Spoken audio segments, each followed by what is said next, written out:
Friends तुम्हारे आबार एक नतून भिडियोते स्वागत जानाई। तो आगामी 1 सेप्टेम्बर থেকে शुरू होते चलेছে डब्ल्यूबी পিজি एडमिशन 2022-23 और এই পিজি एडमिशनेर शुरू হওয়ার आगे আমাদের কিন্তু প্রত্যেক বছর একটা করে আমরা ক্যাম্পেইন চালাই শুধুমাত্র তোমাদের জন্য এসডি টিউটোরিয়াল গাইডের দর্শকদের জন্য, যাতে করে তাদের কোনো প্রবলেম না হয়।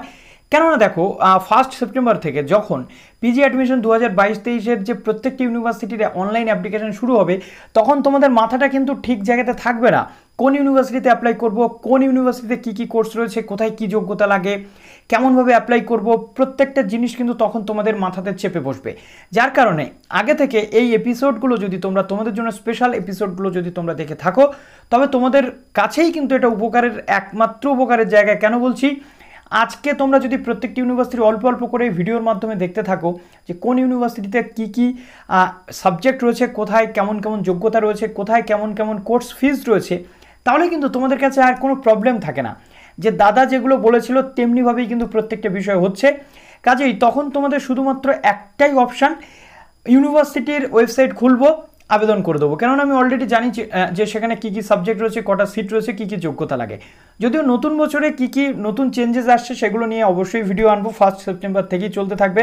তার আগে এই ভিডিওগুলো দেখাটা খুবই ইম্পর্ট্যান্ট। আজকে নিয়ে চলে এসেছি তোমাদের জন্য দুটো ইউনিভার্সিটি। আজকে আমরা পুরুলিয়া জেলা এবং আজকে আমরা হুগলি জেলা, দুটো জেলাকে একসাথে করে দেবো। আজকে আমরা রানী রাসমণি গ্রিন ইউনিভার্সিটি এবং বিখ্যাত ইউনিভার্সিটি পুরুলিয়ার সিধো কানহো বিরসা ইউনিভার্সিটি নিয়ে চলে এসেছি। কাজেই যারা নতুন আছে এই চ্যানেলে অবশ্যই চ্যানেলটিকে সাবস্ক্রাইব করে পাশে থাকা বেল আইকনটি ক্লিক করে দাও, যাতে সমস্ত তথ্যগুলো তোমরা টাইম টু টাইম পেয়ে যাও। তবে হ্যাঁ, বলে রাখা ভালো, পাশের ক্যান্ডিডেটরাও কিন্তু এর মধ্যে যে কোনো একটি ইউনিভার্সিটিতে আবেদনযোগ্য। এটা কিন্তু তোমাদের কাছে একটা গ্রেট অ্যাচিভমেন্ট যে পাশের ক্যান্ডিডেটরাও তোমরা আবেদন করতে পারছো। তো চলো আর কথা না বাড়িয়ে শুরু করা যাক আজকের এই ভিডিওটি। চলে এলাম রানী রাসমণি গ্রিন ইউনিভার্সিটি, যে ইউনিভার্সিটিটা কিন্তু আমাদের রয়েছে হুগলি জেলাতে অবস্থিত। রাসমণি গ্রিন ইউনিভার্সিটিতে কী কী সাবজেক্ট রয়েছে, প্রথমত আমরা বাংলা পাচ্ছি 30টা সিট, ইংলিশ পাচ্ছি এখানে 30টা সিট, আমরা এনভায়রনমেন্টাল যে সায়েন্স রয়েছে সেটা পেয়ে যাচ্ছি 25টা সিট, কম্পিউটার সায়েন্সে 25টা সিট পাচ্ছি, কেমিস্ট্রিতে পাচ্ছি 25টা সিট এবং নিউট্রিশন এবং পাবলিক হেলথে আমরা পেয়ে যাচ্ছি 25টা সিট। তবে বলে রাখা ভালো যে এখানে প্রত্যেকটা সাবজেক্টে কিন্তু অনার্স থাকলেই তবে তোমরা আবেদন করতে পারছো, এক্সেপ্ট এই যে এনভায়রনমেন্টাল যে সায়েন্স রয়েছে এইটা বাদ দিয়ে। এখানে তোমরা এনভায়রনমেন্টাল সায়েন্সে অনার্স, জুওলজিতে অনার্স, বোটানিতে অনার্স, কেমিস্ট্রিতে honours, physics honours, geography, geology, physiology, biotechnology এবং অ্যানথ্রোপোলজি থেকে শুরু করে বায়োকেমিস্ট্রি থেকে শুরু করে একাধিক সাবজেক্টে, অর্থাৎ এখানে আমরা লাইফ সায়েন্সের যে কোনো ব্রাঞ্চ থেকে কিন্তু কমপ্লিট করে এলে এখানে আমরা আবেদনযোগ্য, এমনটাই কিন্তু এই ইউনিভার্সিটির যে হিস্ট্রি সেটা বলছে। এবং নিউট্রিশন অ্যান্ড পাবলিক হেলথ এই সাবজেক্টটাতে মাস্টার্স করতে গেলে তোমাদের এখানে অনার্স থাকাটা কিন্তু প্রয়োজন রয়েছে এবং নিউট্রিশনে অনার্স থাকলেও কিন্তু তোমরা আবেদনযোগ্য। এরপর আমরা দেখতে পাচ্ছি কোর্স ফিস। তো আমাদের প্রশ্ন জাগতে পারে যে কোর্স ফিস কেমন। প্রথমত এমএসসির ক্ষেত্রে ফার্স্ট সেমিস্টারে 3950, সেকেন্ড সেমিস্টারে 2650, থার্ড সেমিস্টারে 2650 এবং লাস্ট সেমিস্টারে 2650 লাগে। এম এর ক্ষেত্রে আমরা দেখতে পাচ্ছি 3450, 2150, 2150 করে আমরা 4টে সেমিস্টার মোটামুটি কমপ্লিট হয়ে যাচ্ছে। এরপর আমরা দেখতে পাচ্ছি যে সিঙ্গুর গভর্নমেন্ট কলেজ যেটা রয়েছে, সেই Singur government college, government general degree কলেজে এই ইউনিভার্সিটি ক্লাস হয় এবং তারকেশ্বর কলেজ ডিগ্রি কলেজে কিন্তু এই ইউনিভার্সিটি ক্লাস হয়। অর্থাৎ এই দুটো যে কলেজ রয়েছে এই দুটো কলেজে এই ইউনিভার্সিটির পার্টিকুলার সাবজেক্ট ওয়াইজ কিন্তু ক্লাস হয়ে থাকে। কাজেই এবার কম্পিটিশান যেহেতু হাই হতে চলেছে, বেশিরভাগ ইউনিভার্সিটিতে কিন্তু এবার অফলাইন এবং অনলাইন উভয় ক্ষেত্রে পরীক্ষা হয়েছে, সুতরাং নাম্বার প্রচুর হবে। গত বছরে কিন্তু কম্পিটিশান খুবই হাই ছিল, এবছরও সেই জন্য বলবো প্রত্যেকটি ইউনিভার্সিটি তোমরা আবেদন করবে, কোনো ইউনিভার্সিটি কিন্তু বাদ দেবে না নতুন ইউনিভার্সিটি বলে, যেহেতু নতুন ইউনিভার্সিটিতেও সিট কিন্তু প্রচুর। এবার আমরা চলে আসছি Sidho Kanho Birsa university, one of the leading university Purulia জেলার, যেটা হচ্ছে সিধো কানহো বিরসা ইউনিভার্সিটি। বীর স্বাধীনতা সংগ্রামী সিধো কানহো বিরসার নাম অনুযায়ী এই ইউনিভার্সিটি কিন্তু গড়ে উঠেছে।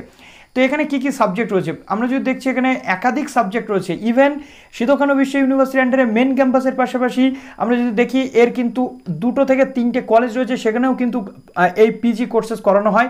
প্রচুর সাবজেক্ট রয়েছে, প্রায় 30টার কাছাকাছি সাবজেক্ট আমরা পেয়ে যাচ্ছি, প্রচুর সাবজেক্ট এবং অনার্স প্লাস পাসও কিন্তু আমরা পড়তে পারছি। আসছি সেগুলো নিয়ে। তো এখানে প্রথমে আমরা দেখবো অ্যানথ্রোপোলজি অ্যান্ড ট্রাইবাল স্টাডিজ যেটা রয়েছে 60টা সিট পেয়ে যাচ্ছি, বাংলাতে পেয়ে যাচ্ছি 75টা সিট, ইংলিশে পেয়ে যাচ্ছি 75টা সিট, এডুকেশনে পেয়ে যাচ্ছি 50টা সিট, ইকোনমিক্সে পেয়ে যাচ্ছি 60টা সিট, হিস্ট্রিতে পেয়ে যাচ্ছি আমরা এখানে 75টা সিট, ফিলোসফি কিন্তু খুবই ইম্পর্টেন্ট সাবজেক্ট, যেখানে 75 সিট পাচ্ছি, পল সায়েন্সে আমরা পেয়ে যাচ্ছি 75টা সিট, সংস্কৃতে পেয়ে যাচ্ছি 75টা সিট, সাঁওতালিতে কিন্তু আমরা পেয়ে যাচ্ছি 75টা সিট, সোশিওলজিতে 60টা সিট পাচ্ছি, বোটানিতে পেয়ে যাচ্ছি 30টা সিট। অর্থাৎ মেন টার্গেট তোমাদের হওয়া উচিত যে কোনো ইউনিভার্সিটিতে চান্স পেলেই কিন্তু আমরা অ্যাডমিশন নেব, কাজেই আমাদের পড়াশোনাটাই মেন ফোকাসড। অতএব যে কোনো ইউনিভার্সিটি বা ভালো ইউনিভার্সিটি সমস্তগুলোই কিন্তু গভর্নমেন্ট ইউনিভার্সিটি আমরা সেখানে ভর্তি হয়ে যাব। তো আমরা এখানে দেখতে পাচ্ছি নেক্সট আসছে কেমিস্ট্রিতে 30টা সিট, জিওগ্রাফিতে আমরা পেয়ে যাচ্ছি 30টা সিট, ম্যাথামেটিক্সে পাচ্ছি আমরা 45টা সিট, ফিজিক্সে পাচ্ছি 30টা সিট, জুওলজিতে পাচ্ছি 30টা সিট, কমার্সের জন্য 60টা সিট রয়েছে এবং সবচেয়ে গুরুত্বপূর্ণ যে এমবিএতে আমরা 40টা সিট পাচ্ছি, যেখানে তোমরা অনার্স বা পাস যে কোনো ক্যান্ডিডেট কিন্তু এমবিএতে আবেদনযোগ্য। এই ইউনিভার্সিটির আন্ডারে অবশ্যই ক্যাট বা ম্যাটের নাম্বার কিন্তু দেখা হবে। তো এইভাবে কিন্তু পুরো বিষয়টা হচ্ছে। তারপর রয়েছে কম্পিউটার সায়েন্সে আমরা পাচ্ছি 40টা সিট, তারপরে জার্নালিজম মাস কমিউনিকেশনে আমরা পাচ্ছি কিন্তু 40টা সিট, বায়োটেকনোলজিতে পাচ্ছি আমরা 30টা সিট, এনভায়রনমেন্টাল সায়েন্স আমরা পেয়ে যাচ্ছি এখানে 30টা সিট। সুতরাং এখানে আমরা দেখতে পাচ্ছি প্রচুর সাবজেক্ট। এরপর আসে integrated bachelor of library and master of library information science, যেখানে আমরা 40টা সিট পাচ্ছি। পারফর্মিং আর্টস এখানে ভোকাল মিউজিক এবং রবীন্দ্রসঙ্গীতে রয়েছে 40টা সিট। এখানে সাইকোলজিতে আমরা পাচ্ছি 30টা সিট। এলএলএম কিন্তু করানো হয়ে থাকে, এলএলএম এর ক্ষেত্রে কিন্তু 80-20 রেশিওতে এখানে ভর্তি হয় না। এখানে 100% সিট কিন্তু যারা হোম ইউনিভার্সিটি বা যারা এক্সটার্নাল প্রত্যেকের জন্য 100% সিট কিন্তু বরাদ্দ রয়েছে। অতএব 100% সিট তোমরা সবাই কিন্তু পাচ্ছ। এরপর আসছে দেখো, অর্থাৎ 40টা সিট কিন্তু প্রত্যেকের জন্য সমান, এখানে 80-20 রেশিও কিন্তু হবে না। তারপর আসছে পারফর্মিং আর্টস ভোকাল মিউজিক, যেটা হিন্দুস্তানি ক্লাসিক্যাল বা হিন্দুস্তানি মিউজিক কিন্তু আমরা এখান থেকে করতে পাচ্ছি। সুতরাং এখান থেকে তোমরা দেখতেই পাচ্ছ যে সমস্ত যে কলেজগুলো রয়েছে বা ইউনিভার্সিটির আন্ডারে কতগুলো সাবজেক্ট এবং ক্লাস হয়। এবার আসছি আমরা অ্যাফিলিয়েটেড কলেজেস। নিস্তারিণী কলেজে আমরা পেয়ে যাচ্ছি বাংলাতে 40টা সিট, আমরা জেকে কলেজ যেটা রয়েছে সেটাতে পেয়ে যাচ্ছি ইংলিশে 40টা সিট, জেকে কলেজে কিন্তু হিস্ট্রি পড়ানো হয় 40টা সিট পাচ্ছি। ম্যাথামেটিক্স রয়েছে জেকে কলেজে, সেখানেও কিন্তু আমরা 40টা সিট পেয়ে যাচ্ছি। কাজেই এই ইউনিভার্সিটির আন্ডারে তোমরা দেখতেই পেলে যে প্রচুর সাবজেক্ট রয়েছে, শুধুমাত্র ইউনিভার্সিটির মেন ক্যাম্পাস নয়, ইউনিভার্সিটির বাইরে কিন্তু অ্যাফিলিয়েটেড কলেজেও একাধিক যে অপশান সেটা তোমাদের সামনে রয়েছে। এবার চলো আমরা এখান থেকে দেখে নেব যে কোর্স ফিস বা অন্যান্য যে এলিজিবিলিটি ক্রাইটেরিয়াগুলো রয়েছে সেইগুলো। 80-20 রেশিওতে কিন্তু সমস্ত যে বিষয়গুলো চলে এবং এখানে 20 এবং 22-এর ক্যান্ডিডেটরা এবার ভর্তি হতে পারবে, যেহেতু এটা গত বছরের, এখানে 20টা দেওয়া রয়েছে। 21 এবং 22-এর ক্যান্ডিডেটরা ভর্তি হতে পারবে। তো দেখো এখানে অনার্স কিন্তু লাগে, কিন্তু সবচেয়ে বড় বিষয় হচ্ছে তোমরা অনার্সের পাশাপাশি পাশের ক্যান্ডিডেটরাও কিন্তু এখানে আবেদন করতে পারো। তোমরা 60% যদি নাম্বার পেয়ে থাকো তাহলে, এবং ডিসিপ্লিন 1 অর্থাৎ ডিএসসি 1 যারা নিয়ে পড়েছো যে সাবজেক্ট, সেই সাবজেক্টে কিন্তু তোমরা এখানে মাস্টার্সের জন্য এলিজেবল হয়ে যাচ্ছ। অর্থাৎ যদি ধরো তোমার সাবজেক্ট ছিল কি কি, 1 নম্বর আমি যদি ধরছি ডিএসসি 1-এ ছিল বাংলা, ডিএসসি 2-তে ছিল ইংলিশ, এবং তোমাদের যেটা রয়েছে ইলেকটিভ যে সাবজেক্ট রয়েছে বা অন্যান্য যে সাবজেক্ট রয়েছে সেই সাবজেক্টগুলো কিন্তু পাবে না। এই যে ডিএসসি 1-এ বাংলা ছিল, বাংলাতে কিন্তু তোমরা মাস্টার্স করতে পারছো, এরকম নিয়মেই কিন্তু এখানে হয়ে থাকে। এবার দেখো এখানে অ্যানথ্রোপোলজি বা ট্রাইবাল স্টাডিজ যারা রয়েছে তাদের ক্ষেত্রে honours graduate anthropology, বটানি, economics, geography, history, philosophy, political science, sociology, zoology অথবা প্রোগ্রাম গ্রাজুয়েট অথবা যে কোনো পাশের ক্যান্ডিডেটরা আবেদন করতে পারছো। তবে ওপরের যে সাবজেক্টগুলো রয়েছে এগুলো কিন্তু তোমার ডিসিপ্লিন 1-এ থাকতে হবে। তারপর রয়েছে এমএসসি ইন বায়োটেকনোলজি। বায়োটেকনোলজির ক্ষেত্রে আমরা জানি যে ব্যাচেলার ডিগ্রি অর্থাৎ লাইফ সায়েন্সের যে কোনো শাখা থেকে যদি তুমি গ্র্যাজুয়েশন করে আসো, অনার্স গ্র্যাজুয়েশন, তাহলে চান্স পাচ্ছ। এবং প্রোগ্রাম গ্র্যাজুয়েটও যদি তুমি হয়ে থাকো, দেখো মাইক্রোবায়োলজি, তারপরে মলিকিউলার বায়োলজি, ফিজিওলজি, জুওলজি, যে কোনো সাবজেক্টে কিন্তু তুমি অনার্স করলে এখানে চান্স পাচ্ছ লাইফ সায়েন্সের যে ব্রাঞ্চগুলো থাকে। এর ক্যান্ডিডেটরা যদি চান্স নিতে চাও লাইফ সায়েন্সের এই ব্রাঞ্চের মধ্যে যে কোনো একটা যদি ডিসিপ্লিন থাকে তাহলে কিন্তু পারছো ডিসিপ্লিন 1-এ। এমবিএর জন্য তোমাদের অনার্স অথবা পাস যে কোনো শাখা এবং ব্যাচেলার ডিগ্রি অর্থাৎ ইঞ্জিনিয়ারিং, টেকনোলজি, মেডিকেল সায়েন্স, ল প্রফেশনাল এবং ইকুইভ্যালেন্ট ডিগ্রি যে কোনো কিছু করে আসলে বা বিবিএ করে আসলে তোমরা চান্স পাচ্ছ। কম্পিউটার সায়েন্সের ক্ষেত্রে BSc in computer science honours যদি থাকে, প্রোগ্রাম কোর্স যদি থাকে বা বিসিএ করে থাকো বা প্রোগ্রাম কোর্স করলে কিন্তু কম্পিউটার অথবা ম্যাথমেটিক্স থাকতে হচ্ছে, তবেই তুমি আবেদন করতে পারছো। বিসিএ করলেও তুমি আবেদন করতে পারছো। ইকোনমিক্সের 3 বছরের গ্রাজুয়েশন যদি থাকে ইকোনমিক্সে, ম্যাথমেটিক্সে অথবা স্ট্যাটিস্টিক্সে বা পাশে যদি এই সাবজেক্টগুলোর মধ্যে যে কোনো একটা থাকে তুমি আবেদন করতে পারছো। তারপরে দেখো রয়েছে এনভায়রনমেন্টাল সায়েন্স, এখানে অনার্স এবং পাস উভয় ক্ষেত্রে এই যে environmental science, বটানি, chemistry, geography, geology, microbiology, biotechnology, zoology, এই সমস্ত সাবজেক্ট পাস অথবা অনার্স পড়ে আসলে তোমরা আবেদন করতে পারছো। পর আমরা চলে আসছি master of library and information science, যেটা কিন্তু ইন্টিগ্রেটেড কোর্স এখানে করানো হয়ে থাকে। এক্ষেত্রে তোমাদের কি কি যে বিষয় রয়েছে সেটা দেখো। প্রথমত master of library and bachelor of information সায়েন্সের ক্ষেত্রে BA, BSc, BCom, MBBS, BDS বা এলএলবি করে থাকলে তোমরা আবেদন করতে পারছো। BA, BSc, BCom, library information সায়েন্সেই কিন্তু তোমাদের থাকতে হচ্ছে।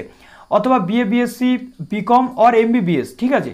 সুতরাং এই সাবজেক্টগুলো থাকলে করতে পারছো। জার্নালিজম মাস কমিউনিকেশনে অনার্স গ্র্যাজুয়েট অথবা program graduate in any discipline are eligible, অর্থাৎ পাস অথবা অনার্স পড়লে যে কোনো শাখা থেকে এলেই তোমরা আবেদন করতে পারছো। এরপর আসছে এলএলএম, এখানে 3 বছর অথবা 5 বছরের লয়ের যে ডিগ্রি রয়েছে সেটা পড়লে তোমরা আবেদন করতে পারছো। তারপর আসছে পারফর্মিং আর্টস, হিন্দুস্তানি অথবা রবীন্দ্রসঙ্গীত, বিএ ইন মিউজিক, তো এখানে মিউজিক থেকে পড়ে আসলে আবেদন করতে পারছো। সাইকোলজির ক্ষেত্রে সাইকোলজি অনার্স থাকতে হচ্ছে।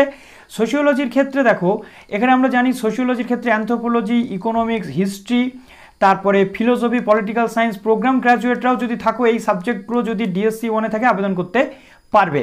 তারপরে হচ্ছে এমএ এমএসসি আদার কোর্সেস, দেখো 3 ইয়ার অনার্সেস বা তোমাদের এমএমএসসি যে আদার কোর্সেসগুলো রয়েছে 3 বছরের অনার্স অথবা মেজর সাবজেক্ট অথবা প্রোগ্রাম গ্র্যাজুয়েট যদি হয়ে থাকো, যে সাবজেক্টে অ্যাপ্লাই করবে সেই সাবজেক্টটা যদি ডিসিপ্লিন 1-এ থাকে তুমি আবেদন করতে পারবে। দেখো এবার আসছে কোর্স ফিস। কোর্স ফিস কিন্তু এরকমই রয়েছে তোমাদের। দেখো প্রথমত আমরা এখানে দেখতে পাচ্ছি যে সাবজেক্ট ওয়াইজ কিন্তু দেওয়া রয়েছে। দেখো এখানে 2600 বা এই আর্টসের সাবজেক্টগুলোতে এখানে 2600 বা 2860 যে সমস্ত ক্যান্ডিডেটরা রয়েছে ল্যাব বেসড কোর্স যেটা আর্টসের সেটা 2860 টাকা পার সেমিস্টার, এবং ল্যাব ছাড়া যেগুলো রয়েছে 2060 টাকা। দেখো বায়োটেকনোলজির জন্য আমরা এখানে 20,000 টাকা পার সেমিস্টার দেখতে পাচ্ছি, 4-20-80,000 টাকা মতো তোমাদের খরচা রয়েছে।